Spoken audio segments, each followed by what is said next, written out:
No, čo mňa zdvihlo zo stoličky? Jednoducho pocit, že tieto voľby budú jedny z najdôležitejších v histórii Slovenskej republiky. Prečo si to myslím?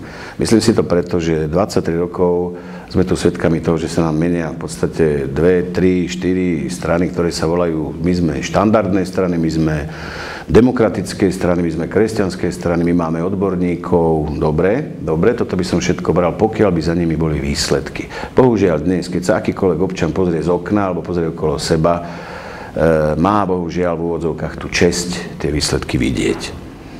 Túto krajinu dostali za 23 rokov tieto štandardné strany s týmito svojimi odborníkmi, ja si dovolím tvrdiť, na kolena, pretože tu neexistuje jeden rezort, ktorý by fungoval.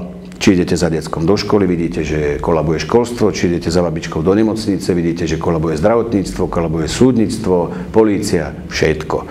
Prečo právo a spravodlivosť? Pretože je to jediná strana, ktorá nielenže kritizuje, ale dáva aj návod, ako toto zlepšiť.